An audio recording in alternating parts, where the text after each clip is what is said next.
Like, we've been playing in some pretty hot temperatures, so we gotten kind of used to it. This is excessive heat. I know. You would not want to be outside. Not at all. And we're going to have a good time, though. People's Court's a great place to see a concert. I was not someone who watched American Idol on a regular basis. I would kind of tune in every once in a while. Mm-hmm. Me either, actually, to be honest with you. Before all that, I never... That's what I wanted to know, because you, from the Chicago area? Yeah. And you had a band there that was getting pretty well known? Yeah, we had a good thing going, and then, they were kind of... They were auditioning or whatever literally 10 minutes from my house, so... All my friends were like, hey, man, you should go and try and go. And you don't go into it thinking, you kind of go in just to see and experience it and see how it's going to go. And then I got through one round, another round, and then the next thing you know, so it was kind of really, it was crazy. It was like a last-second decision for me, but I'm glad I made it. Well, you very well could have been in this same situation had you not been on American Idol. I always think about that, to be honest, because we had our band, and we were playing out, and we were getting really great gigs, and we had a lot of people interested in what we were doing, and it was cool, and then we kind of then I obviously went out for the show, but, I think everything happens for a reason. I mean, you have to think that way almost, because if you don't, then you're just going to sit and be, wonder all the time what would have been or whatever, but, I'm really happy, and it was a great experience for me, so, I mean, just to be able to play music and write music is the reason I went out for the show in the first place. So I'm able to do that, and that's all that really matters to me. Well, the CD is out. It's been out for a while now, and it's called Live It Up. And I want to know, did you play a lot of different instruments on this CD? I did mainly just guitars, vocals, and a little keys, but that's about it. I mean, I got to work with some of the best producers and great musicians on the album, so it was cool to kind of just get in rooms with these people and. When you sit in these writing sessions, they can go one of two ways. It's either they're going to hand you a song and be like, this is what we're doing today, or they're going to say, well, what do you want to work on? And, 9 times out of 10, they were really all for me writing. And so we'd get in the room, we'd start messing around with something, and it would turn into what it turned into. And that was probably the most fun part about making the album was that process. How many of the songs on the album did you have a hand in writing? 10 of the 11. To me, I have a lot of respect for anyone who can write music. I cannot write, and I think that combination of the music and the lyrics and putting it together to come up with this creation, I think that is so magical. It's scary, too, though, especially coming off of a show like American Idol where there's all these expectations, and lots of times you can get grouped in with other artists and other things from the show, and people expect one thing from you, but... when you're on that show, you're playing covers. So, I mean, you don't really get to show what you want to do on the show. So, you kind of got to take what and that's the game of American Idol. Take these songs that have already been made popular and make them popular, your version. But I just really wanted to have a hand in the writing process because I think it's important, for me at least. I think that music's obviously open to interpretation, and people can take songs, and if they don't write them, and sing them however they want. And that's still an art in itself. But, when I'm playing a song, if I didn't really have a hand in it at all, I just feel kind of weird about it. I like to be totally connected with the song and have it mean something to me, So playing your own songs every night on stage has just got to be the best. Fun. Yeah, it's real fun. And you can change it up however you want and just make it different every time. And yeah. One thing that comes out of a show like American Idol, you get these uber fans that the best. They are so loyal. They will travel great distances to see you. That's got to feel good too.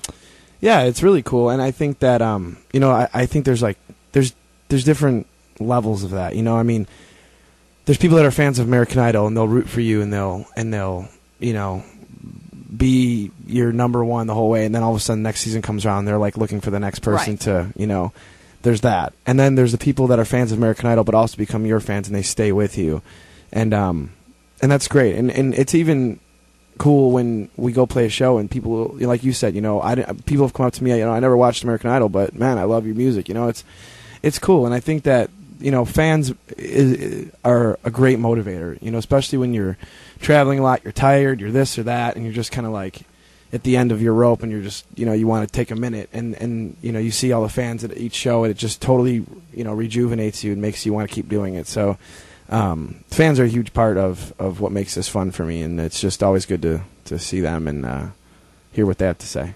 We had someone post on our Facebook page that There will be 2 gals there tonight who drove all the way to your hometown to visit the paint store, I believe that you worked in. Yeah. That they'll be wearing their Tangelo shirts that they boy. purchased there.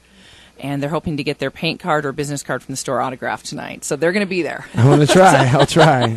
It's just kind of cool that people go to those lengths when they latch on to somebody. and it makes me feel good because it makes me feel like, what I'm trying to do, what I'm doing now, means something to someone other than myself. And that's really the goal, of music. And for me, just to be doing what I'm doing is to have my music or whatever project I'm working on to either inspire or just have a place in someone else's heart, not just mine. So it's cool to hear stuff like that. Well, we got to hear some music because I'm getting geared up for the show tonight. It is at People's Court. It's Nightfall on the River. We've moved the concert inside from Simon Estes Amphitheater to People's Court. And once again, let's welcome Lee DeWyze to Star 102.5.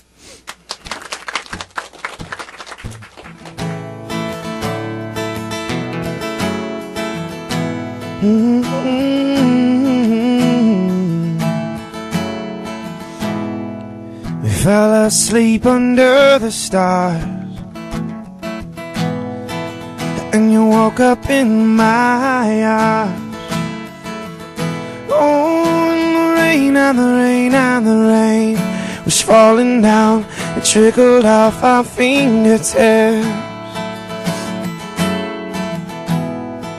Was how the earth stood still.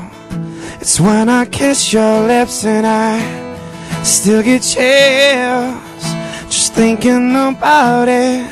You were melting into me, and I was melting into you. It was a kind of moment only time could kill. It was a perfect day, and then the earth stood still. And the earth. Another night goes by, without you by my side. Oh, and I dream and I dream and I dream that we're back, and now we're back to where we were. Take me back to where we were. Was how the earth stood still. It's when I kiss your lips and I still get chills thinking about it. You were melting into me, and I was melting into you. It was a kind of moment only time could kill. It was a perfect day, and then the earth stood still. And the earth stood still. Do you ever think of me when you're lying there alone? Do you know what I'm going through? 'Cause I can't seem to let it go. And I wonder if you know that a part of me's still waiting for you. Still waiting for you. No, it was like the earth stood still. That's when I kiss your lips and I still get chills just thinking about this. You were melting into me, and I was melting into you. It was the kind of moment only time could kill. It was a perfect day, and then the earth stood still.